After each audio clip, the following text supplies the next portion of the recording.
কিয়ামতের দিনে আল্লাহর সামনে দাঁড়াইছে। আল্লাহ বলছেন, বান্দা হিসাব দেও, জীবনে কি করছো হিসাব দাও। আল্লাহর বান্দা হিসাব দিয়েছে, নেক আমল আর বদ আমল সমান সমান হয়ে গিয়েছে। আল্লাহ ডাক দিয়ে বলছেন, গোলাম, একটা নেক আমল যদি নিয়ে আসতে পারো, একটা নেক আমল হলেই তুমি জান্নাতে পৌঁছে যাবে। গোলাম বলছে, আল্লাহ আপনি একটা নেক আমলের কথা বললেন, আমার সন্তানের অভাব নাই, আমার স্ত্রী ভাই বোন মা বাপের অভাব নাই, একটা একটা করে যদি নেক আমল দে 2-4 বস্তা হয়ে যাবে। আল্লাহ বললেন, বান্দা যা, কিয়ামতের ময়দানে যা। আল্লাহর গোলাম হাসি মুখে একটা নেক আমলের জন্য স্ত্রীর সামনে দাঁড়ায় আর ডাক দিয়া বলে, কলিজা টুকরা স্ত্রী, শোনো না, তুমি না আমার পাশে শুইতা, আমার শরীরে মশা বসতে দিতা না, কি খেলে আমার ভাল লাগবে। সব সময় তুমি তো কত কিছুই তো হিসাব করলা। স্ত্রী, একটা নেক আমলের জন্য আটকা পড়ছি, তুমি আমার একটা নেক আমল দাও। জীবনে না তোমার জন্য কত কিছুই করলাম। স্ত্রী ডাক দিয়া বলবে, কে রে, আজ আপনি আমাকে আমার স্বামীর অধিকার নিয়ে আমার সামনে দাঁড়াইছেন, জীবনে তো আমি কোনোদিন বিয়া করি নাই। কি বুঝলেন? বিয়া করছেন যারা, এখানে কেউ আসেননি যে বিয়া করছেন এমন কেউ আসেননি? গেলাম, কেউ বিয়া করছেন এমন কেউ আসেননি? মানে সবাই করছেন তো মোটামুটি, যাক করলে হয়েছে। তো আপনাদেরকে বলতেছে, আপনাদের স্ত্রীর কথা, কিয়ামতের দিন বউ বলবে, আমি কিন্তু তোমার বিয়া করি নাই। বিশ্বাস হয়? বিশ্বাস হইতেছে? আরে শুধু বিশ্বাস না, রব বলছেন এই কথা শুধু বলবে না। ফেরারির আসামি বুঝলেন? ফেরারির আসামি, ফেরারির আসামি মানে কি? থানা থেকে না, কোর্ট থেকে যার নামে ওয়ারেন্ট ইস্যু করা হয়েছে, কোর্ট থেকে যার নামে, এটা খুঁজে পাওয়া যাইতেছে না, এখন ফেরারি ভাগতেছে। ও যদি জানে পুলিশ এখানে আইছে, কি মনে করেন লঙ্গি ঠইয়া দৌড়বে? ঠিক না? ফেরারির আসামি। আল্লাহ বলছেন, কিয়ামতের দিনে ওই ফেরারির আসামির চাইতো বেশি দৌড়াবে একজন আর একজনের চাইতে। ইয়াউমা ইয়াফিররু, ওই দিন ফেরারির মতো দৌড়াবে। বিশ্বাস হয়েছে? কথা বলেন, বিশ্বাস হয়েছে? আপনারা যারা বিয়ে করছেন, বউর কি অবস্থা হইতে পারছে?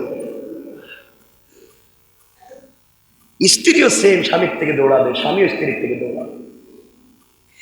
আল্লাহর গোলাম একটা নেক আমল পায় নাই, আরেকজন বান্দাকে আল্লাহ ধরছেন, বলছেন, বলো না তোমার হিসাব দেও, কি করছো। বান্দা হিসাব দিতে দিতে দেখে পুরা আমল নামার ভিতরে কোনো নেক আমল নাই, পুরা বদ আমল আছে মাত্র একটা। কয়টা নেক আমল? কয়টা আছে? আর কিচ্ছু নেই। আল্লাহর বান্দারে আল্লাহ বলছেন, যাও খুঁজে দেখো কে আছে। আমার 10-12টা সন্তান, একটা একটা করে দিলেই তো হয়ে যাক। আল্লাহ কই, যাও।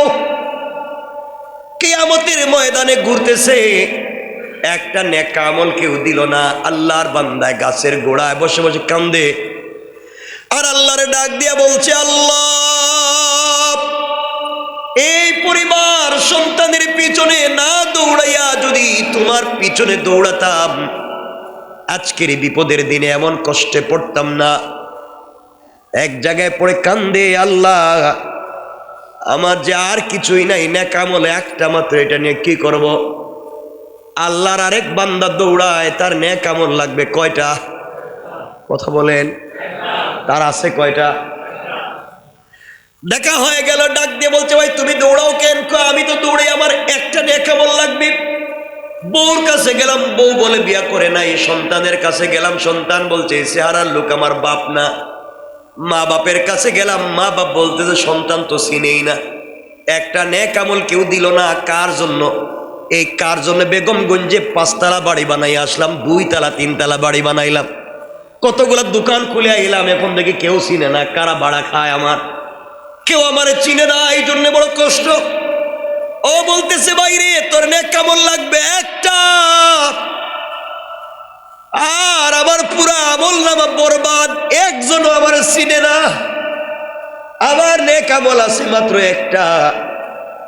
আল্লাহর বান্দা বলছে বাইরে আমার তো একটা নেক আমল হইলে আল্লাহ বলতে জান্নাত দিবে। ওই আল্লাহর গোলাম বলছে আমার তো একটা আছে, ওইটা দিয়ে না জান্নাতে যেতে পারবো, কারণ বদ আমলের অভাব নাই, ওইটা দিয়ে আমার কোনো উপকার হবে না। বান্দা ওটা তোরে দিয়ে দিলাম, নিয়ে যা। কেউ তো তোরে দিল না, আমি দিলাম, যা নিয়ে যা। আল্লাহর বান্দা দৌড়াইয়া আল্লাহর কাছে এসে বলবে আল্লাহ একটা নেক আমল চাইছিলে, এই যে দিলাম, আমার জান্নাত দাও। আল্লাহ বলবেন বান্দারে কে তোরে আজকে এই নেক আমল দিছে আমার একটু কত, তোর বউ দিছে না, ছেলে মেয়ে কয় না, মা বাবা কয় না, আত্মীয় স্বজন ভাই বোন আল্লাহ কেউ দেয় নাই, তাহলে দিছে কে? আজকের এই বিপদের দিনে তোরা সাহায্য করলো কে? আল্লাহর গোলাম বলছে আল্লাহ কিয়ামতের মাঠের কর্নারে এক বান্দা একটা নেক আমল নিয়ে কান্দি, তার আর কিছু নাই, কেউ তার সহযোগিতা করলো না। সে বলছে আমি এক নেক আমল নিয়ে কই যাবো, আমাকে তো জান্নাত দিবে না আল্লাহ। দিন শেষে আমার তো নেক আমল মাত্র আছে একটা, এটা থাকলে কি আর না থাকলে কি, এখন তো একমাত্র রবের দয়ার উপরে আমার ভরসা, আর কিছু নাই। কারণ একটা নেক আমল থাকলেও ভরসা আল্লাহর উপরে, না থাকলেও ভরসা আল্লাহর উপরে। এর চাইতে তোরে দিলাম, যা ওইটা নিয়ে তুই জান্নাতে যা। কারণ যাদের জন্য জীবনে এত বালাই করছি কারো বালাই উপকারে আসে নাই, আজ তোর একটা বালাই করে দিলাম রে, আমার উপকারে না আসলেও তোর তো জান্নাত হয়ে যাবে। আল্লাহ ওই গোলাম আমার একটা নেক আমল দিছে, আল্লাহ গরম হয়ে গেছে। আজকের দিনে এত বড় দানশীলকের দাতাকে, আমার চাইতে বড় দাতার নাই, কের দানশীল আজকে একটা নেক আমল দিয়ে ওরে সহযোগিতা করলো, রে আমার কাছে নিয়ে আস। ওরে যখন আনা হচ্ছে ও বলতেছে আল্লাহ আমার কোনো দোষ নাই, আপনি আমার উপরে আর আযাব দিয়েন না, এমনি ছিল একটা, ওটাও নাই, এখন আর বান্দি আমার লাভ কি? আল্লাহ বলবেন গোলাম রে নেক আমল তো একটা আসিল, এটাও দিয়া দিলে, এখন তো কিচ্ছু নাই, এখন কেমনে জান্নাত যাবে বল না, আমাকে একটু বল। আল্লাহর গোলাম চোখের পানি ছেড়ে ডাক দিয়া বলছে আল্লাহ এক নেক আমল ওটা দিয়ে জান্নাতে যাওয়া যাবে না। দিন শেষে আপনার কাছে আপনার দয়ার ভিখারি যেহেতু আমাকে হওয়াই লাগবে, আমি চিন্তা করছি এক নেক আমল দিয়ে যদি ওই বান্দা জান্নাতে চলে যায়, আমি যদি জাহান্নামেও যাই, আল্লাহ তোমার দয়া তোমার মায়া ছাড়া তো আমার বাঁচবার পথ নাই। আল্লাহ বলেন বান্দারে আজকের সময় এসে তুমি আমাকে চিনতে পেরেছো, তুমি বুঝতে পেরেছো আমি রবের দয়া ছাড়া কোনো পথ নাই। আমি আল্লাহ খুশি হইয়া গেলাম, তোমার আমল নামায় যতগুলা গুনাহ ছিল ওই পরিমাণ সওয়াব লাগাইয়া দিলাম, যাও যাও জান্নাতের ভিতরে চলে যাও। তার নামই তো রব। এই জন্য ছোট্ট থেকে ছোট্ট আমলের হিসাব নিবেন কে? জোরে বলেন না কে? আল্লাহ। আপনাকে আমাকে হিসাব দিতে হবে, আপনি আমাকে হিসাব দিই দুনিয়া থেকে বিদায় নিয়ে কবরে গিয়ে হিসাব দিতে হবে, মিজানে পুলসেরাতে হিসাব দিতে হবে। বাঁচবার কোনো পথ আর পদ্ধতি আপনার নাই। কথায় কথা চলে এসেছে, মনে করাইয়া দেওয়ার জন্য আপনাদেরকে বলতেছি, দুনিয়ায় সন্তান বানাইয়া যান, দুনিয়ায় নেক সন্তান বানাইয়া যান। এই জন্যে আপনাদের কাছে আমি একটা কথা বলতে চাই, দুনিয়া কি সন্তান বানাইবেন? আবার বলেন না, নেক সন্তান মানে কি? হ্যাঁ, নেক সন্তান মানে যে আল্লাহরে চিনে, কেউরে চিনুক আর না চিনুক, চিনে কারে? ওই সন্তান নেই। দেখবেন নেক্সট আপনি বলতে আমার সন্তান এক সন্তান, দাড়িও আছে, টুপিও আছে, জুব্বা হুজুর মাঝে মাঝে তসবিহ পড়ে, লম্বা জুব্বা লাগায়, মসজিদে সবার আগের কাতারে বসে থাকে, মাঝে মাঝে গেঞ্জা খায়, গেঞ্জা খায় না, বুঝলেন? মাঝে মাঝে আমার পকেটও চুরি করে, বুঝলেন? নেক্সট সন্তান, রবের ভয় তার ভিতরে ঢুকে, সে যাই করুক রবের ভয় ঢুকে গেলে ওই বান্দাকে আল্লাহ তাআলা দুনিয়া সম্মানিত করে দিবেন। বলেন সুবহানাল্লাহ। আপনাদেরকে বলছি কিনা আমার মনে পড়ে না, আমি কি আপনাদেরকে বলছি কয়েকদিনে হাসান আল বসরি রহমতুল্লাহি আলাইহির কোনো ঘটনা যে তিনি গুরুস্থানীকে দোয়া করছিলেন? বলছি, 1 মিনিটে বলুন, কষ্ট হবে না তো? হাসান আল বসরি রহমতুল্লাহি আলাইহি খুব ছোট মাপের ওলি ছিলেন না বড়? কথা বলেন না কেন? ছোট না বড়? বড় হয়েছে। একদিনে গুরুস্থানের কাছে গেছে, গিয়া বুঝতে পারলেন, মোরাকাবা করলেন যে এখানে খুব বেশি আযাব হচ্ছে। কি হচ্ছে? আযাব হচ্ছে। তিনি দোয়া দুরূদ পড়লেন, ইস্তেগফার করলেন, এখানে সওয়াব বকশাইয়া দিলেন। মোরাকাবায় গিয়ে তিনি চিন্তা করলেন, দেখি তো কবরের অবস্থা কি। তাকাইয়া দেখেন, খুব বড় বিষয়, পুরা কবরবাসী লাইন ধরে সওয়াব নিতেছে। কি নিতেছে? এক মুরব্বী ওই কর্নারে বসে আয়না। তিনি ডাইকা বললেন, বাবা আপনার কি সওয়াব লাগবে না? এখন না, লাগতো না, আমার আছে। সুবহানাল্লাহ বললেন। হাসান বসরি চিন্তা করলেন, ঘটনা কি? বিপদের দিনে আমি তার জন্য সওয়াব দিলাম বকশাইয়া, ও বলে তার লাগবে না। বাম দিকে তাকাইছেন, তাকায় দেখেন মুরব্বী এমন আযাব হইতেছে, আগুন দিয়ে জ্বালাচ্ছে না, সে চিৎকার করতেছে। জেগেলেন, বাবা আপনার এই অবস্থা কেন? আমার অবস্থার পিছনে কারণ আমার মেয়ে। আমার পৃথিবীতে একটা মাত্র আমার মেয়ে আছে, পৃথিবীতে একটা মাত্র আমার মেয়ে আছে, ওর চরিত্র নষ্ট, দুশ্চরিত্রা। ওই মেয়েটা জেনা করে বেড়ায়, সমাজে খারাপ কাজ করে। আমি ওই মেয়েটাকে ভালো মানুষ বানাতে পারি নাই, এই জন্যে মেয়েটা দুনিয়ায় যত খারাপ কাজ করে তার একটা অংশ কবরে আসে, ওগুলা আমার উপরে বর্তায়, আর এই জন্যে আমার কষ্টটা দিন দিন বেড়ে যায়। লোকটা ডাক দিয়া বলছে, আল্লাহর ওলি, আপনি অমুক গ্রামে আমার ওই মেয়েটাকে পাইবেন, তার হাত পা ধরে বলবেন তার বাবার জন্য সে যেন কোনো ইসালে সওয়াব করে দোয়া, সে যেন সওয়াব গুলা বকশাইয়া দেয়, বড় বিপদে আছি, তারা একটু বলে দিবেন, কিন্তু তার চরিত্র খারাপ। আল্লাহর ওলি ডাক দিয়ে বলেন, যে মুরব্বী সওয়াব নিতে আসে না তাকে বলেন আসেন না কেন? আল্লাহর গোলাম ডাক দিয়া বলছি, হাসান আল বসরি অমুক বাজারে অমুক দোকানদার আমার ছেলে, ও সারাদিন দোকানদারি করে, সময় পাইলেই কোরআন তিলাওয়াত করে, আর তিলাওয়াত করে বলে, আল্লাহ যা তিলাওয়াত করলাম সবগুলার সওয়াব আমার বাবার কবরে পৌঁছাইয়া দাও। প্রতিদিন আমার কাছে আমার সন্তানের পৌঁছানো সওয়াবগুলা পৌঁছে যায়, আমি সন্তানদের নেক বানাইতে পারছি, এই জন্য এখানে এসেও আমি শান্তিতে আছি। আল্লাহর ওলি কথা সংক্ষেপ করবার জন্য বলতেছি, পরের দিন খবর নিয়ে বাজারে গেলেন।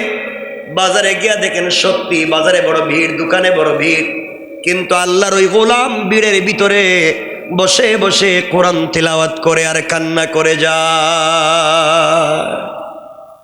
ডাক দিয়া বললেন, বাবা তুমি যে তিলাওয়াত করো এই সওয়াব বাবার কবরে পৌঁছাইয়া দাও, তোমার বাবা বড় ভালো আছেন, আরো বেশি করে পড়ো।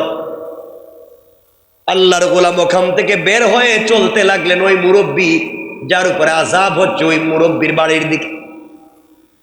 গ্রামে গিয়া খবর নিলেন, ওই বাড়ি তার বাড়ির পাশে একটা পুকুর, ওই পুকুরে গিয়ে দেখেন এক যুবতী মেয়ে গোসল করে। জিজ্ঞাসা করলেন, মা অমুক নামে একজন বৃদ্ধ ব্যক্তি কতদিন আগে মারা গিয়েছেন, তুমি কি তারে চিনো নাকি? সে বলছে, চিনি তো, উনি আমার বাবা ছিলেন। আল্লাহর ওলি হাসান আল বসরি বলছেন, আমি দেখছি তার কবরে বড় আযাব হয়, তিনি আমাকে বলেছেন তোমার কাছে বলার জন্য তুমি তোমার বাপায়ের জন্য কিছু ইসালে সওয়াব করো, দোয়া বকশাও। মেয়ে ছিল দুশ্চরিত্রা, চরিত্রহীন, ঠাট্টা মস্কারা করে ডাক দিয়ে বলছে, হাসান আল বসরি আর কোনো কথা বলার জায়গা পাও না, যাও যাও আমার এখান থেকে যাও, আমি কিছুই করতে পারবো না। এই বলে এক চুল্লু পানি হাতে নিয়া ওই পানি হাসান আল বসরির মুখের উপরে মারছে। চিন্তা করেন কত খারাপ।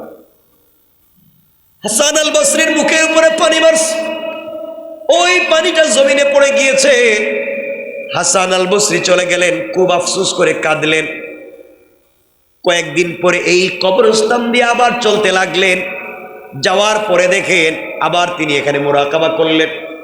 মুরাকাবা করে দেখেন আজকে আশ্চর্য, যেই লোকটা এতদিন পর্যন্ত সওয়াব নিত না, কর্নারে দাঁড়াইয়া থাকতো, বলতো আমার ছেলে বাজারে দোকানদারি করে কোরআন তেলাওয়াত করে সওয়াব পৌঁছায়, ওই মুরব্বিরে দেখা যায় সবার আগে লাইনে দাঁড়ায় আছে। তিনি ডাক দিয়া বলছেন, বাবা আপনারা বলছেন আপনার সওয়াব লাগবে না, আপনার ছেলে তেলাওয়াত করে পৌঁছায়, আমিও দেখে আসলাম, আজ কেন আপনি লাইনে দাঁড়ায় আছেন? মুরব্বী বলতেছে, বাবারে আমার ছেলেটা গত 2 দিন আগে মারা গিয়েছে, ওই সন্তান মারা যাওয়ার পরে কেউ আমার কবরে আর সওয়াব পৌঁছায় না, এই জন্যে আমিও আজকে লাইনে দাঁড়াইয়া গেলাম। ও ভাই, আপনি আপনার মেয়েকে, আপনি আপনার ছেলেকে আলিম বানান, হাফেজ বানান, কোরআন তেলাওয়াতকারী বানান, কবরে গেলেও শান্তি পাইবেন।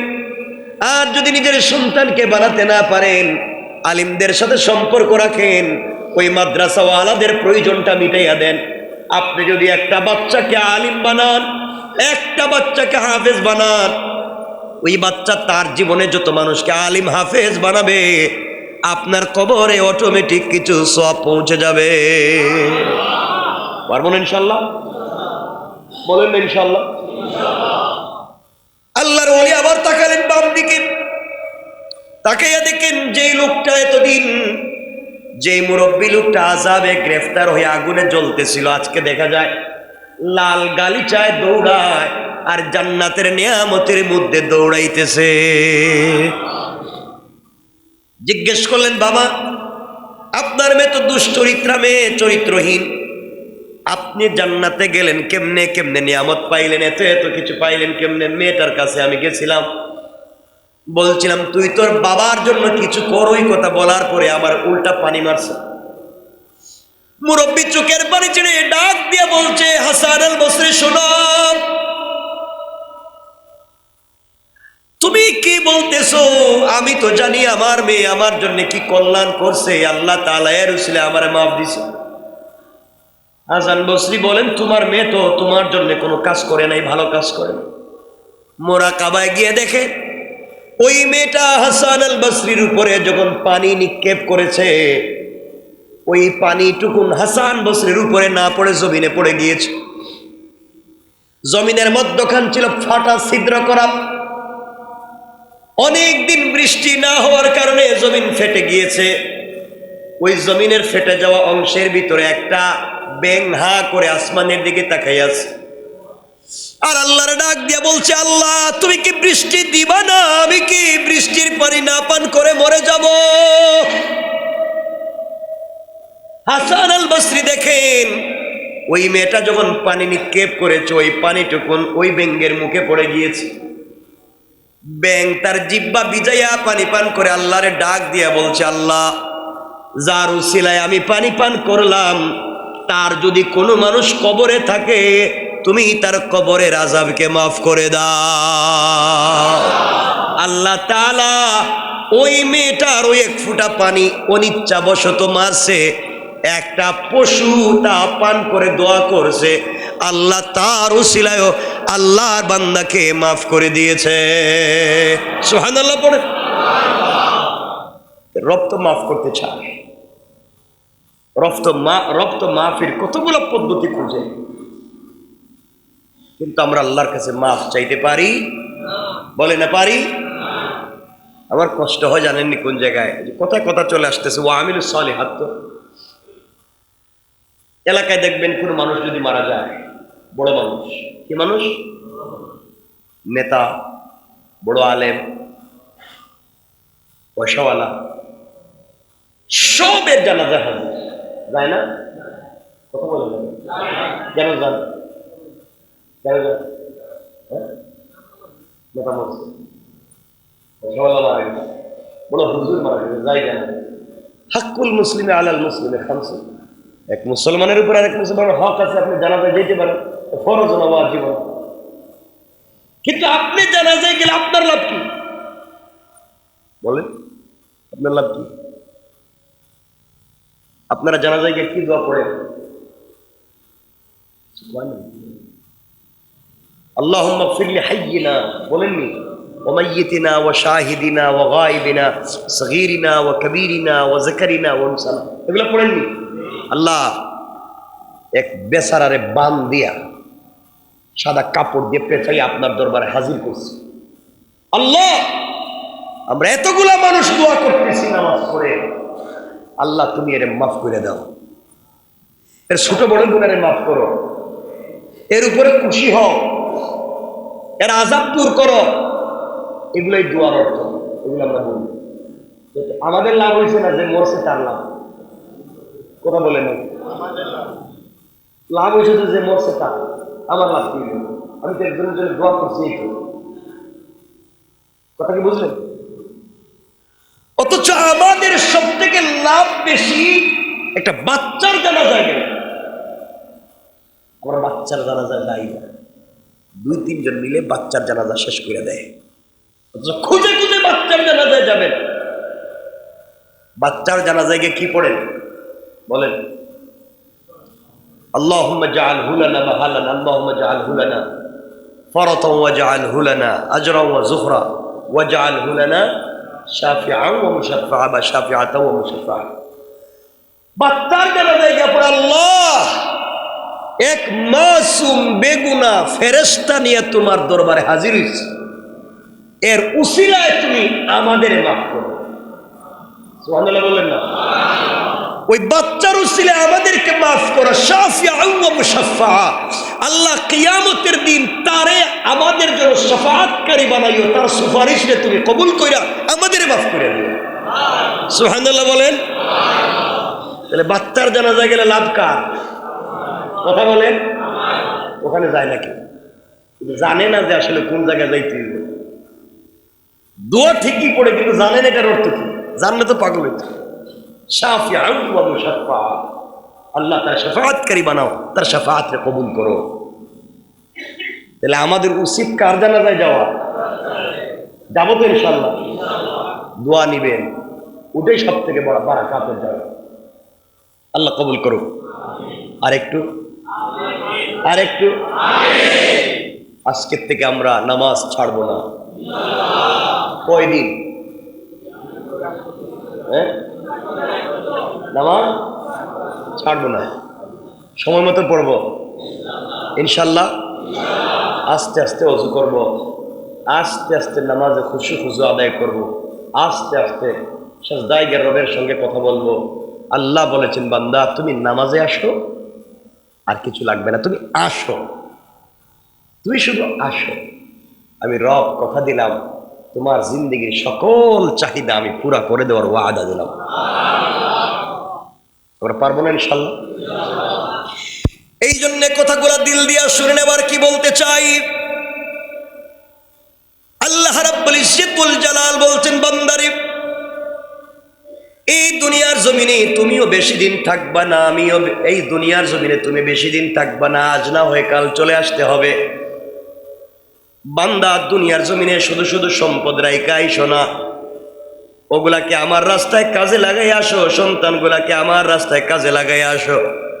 বান্দারে তুমি কবরে যাওয়ার আগে আগে, কবরে আসার আগে আগে ভালো করে কবরের সামান নিয়ে কবর পর্যন্ত আইসো। ওখানে তোমার কারো পরিচয় চলবে না, ওই জায়গায় কেউ কারো পরিচয় দিবে না।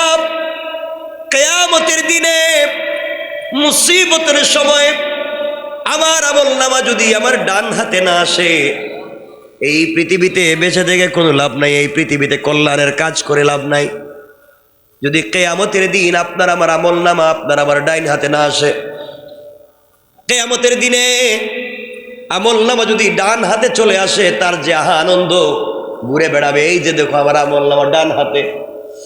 আর যার বাম হাতে আমলনামা চলে আসবে, তার কষ্টের আর শেষ থাকবে না। এই জন্যে কিয়ামতের দিনে মুসিবতের সময় কান্নাকাটি করার চাইতে জীবিত থাকতে কাঁদতে হবে। আপনি আমি এখনো জীবিত আছি, আপনি আমি আব্দুল কাদের জিলানী, মুঈনুদ্দিন চিশতি, শাহজালাল, শাহপরানের চাইতে আমি আর আপনি এখন এই মুহূর্তে দামি।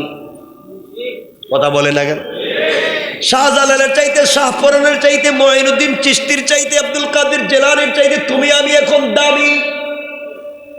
কারণ আব্দুল কাদের জিলানী চাইলে এই মুহূর্তে তিলাওয়াত করতে পারবেন না, চাইলে ইস্তেগফার করে দোয়া করতে পারবেন না। তুমি আমি এখনো জীবিত, চাইলে এখনো তওবা ইস্তেগফার করতে পারি। এই জন্যে বাবা, আল্লাহর ওয়াস্তে কিয়ামতের দিন গিয়ে হাজার হাজার হাজার হাজার নেক আমল নিয়ে গিয়ে লাভ হবে না যদি দুনিয়ার জমিনে আমরা বিপদগ্রস্ত হয়ে যাই। এই জন্য একটা সেজদার কত দাম, একটা সেজদার কত দাম, আসমান জমিনে যা আছে সব বিক্রি করে দিলেও মুমিনের একটা সেজদার দাম হবে না। এই কথা বলে আমরা আলোচনা শেষ করব, বলতে বলতেই লম্বা করে দিয়েছি। এবার মনোযোগ দিয়ে শুনেন কি বলতে চাই। আল্লাহ তাআলা জিবরিল আমিনকে যখন সৃষ্টি করলেন, জিবরাইল বলছেন